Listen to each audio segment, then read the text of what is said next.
शराकत ड्रामे की आने वाली एपिसोड अब काफ़ी इंटरेस्टिंग होने जा रही है, जिसमें आपको दिखाया जाएगा कि माहम का इस तरह से बदलता हुआ रवैया सबको चुभने लगा। यहाँ पर अजरा भी ज़ारा से कहने लगेगी कि माहम का ये बदलता हुआ रवैया पता नहीं क्यों मुझे बनावटी लग रहा है।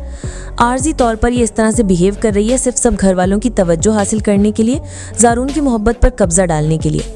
तो वहीं दूसरी तरफ आप देखेंगे कि एक बार फिर माहम ने शफक को अपने जाल में फंसा लिया है।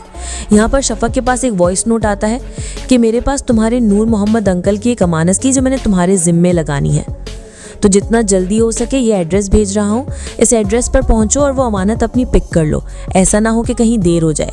तो यहीं शफक तो अभी परेशान सी हो जाती है कि आखिर ऐसी कौन सी अमानत है जो मुझे है ही नहीं पता, जो बाबा ने मुझे ही कभी नहीं बताई थी। तो यहीं पर ही शफक फ़ौरन से गाड़ी निकालती है और पहुँच जाती है उसी एड्रेस पर, उसी पते पर। माहम की लगाई हुई आग काफ़ी हद तक भड़क चुकी होती है। यहाँ पर शफक जैसे ही उसी एड्रेस पर, उसी पते पर पहुँचती है, घर में एंटर होती है तो थोड़ी खौफजदा सी होती है। यहाँ पर दूसरी तरफ माहम ने ये वॉइस नोट ज़ारून तक भी पहुँचा दिया होता है। वहाँ पर ज़ारून जैसे ही वॉइस नोट सुनता है उसे सारी हकीकत के बारे में पता चल चुका होता है कि शफक फिर किसी से मिलने के लिए गई होती है। तो जैसे ही शफक दोबारा वहाँ से होकर घर आती है तो घर में चोरी छुपे दाखिल होने लगती है, तो पीछे से ज़ारून आ जाता है और आवाज़ देता है शफक को कि कहाँ गई थी तुम। अब यहाँ पर ये अल्फाज सुनते ही शफक के पाँव तले से तो जैसे ज़मीन ही निकल जाती है।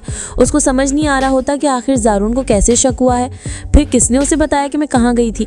नाज़रीन, आने वाली एपिसोड में आपको और भी बहुत से ट्विस्ट देखने को मिलने वाले हैं जो कहानी का पूरा मोड़ ही बदल देंगे। यहाँ पर शफक की ज़िंदगी में एक बार फिर से मुश्किलात आएंगी जिसका शफक को सामना करना बहुत ही ज़्यादा मुश्किल लग रहा होगा। तो नाज़रीन, आपको क्या लगता है कि क्या इस ड्रामे की कहानी का एंड किस तरह का होगा? क्या शफक ज़ारून की मोहब्बत हासिल कर पाएगी या फिर माहम अपनी चालबाजियों में कामयाबी हासिल कर जाएगी? कमेंट सेक्शन में अपनी कीमती राय का इजहार ज़रूर कीजिएगा। मज़ीद ड्रामा अपडेट के लिए हमारे चैनल को सब्सक्राइब करना नहीं भूलिएगा।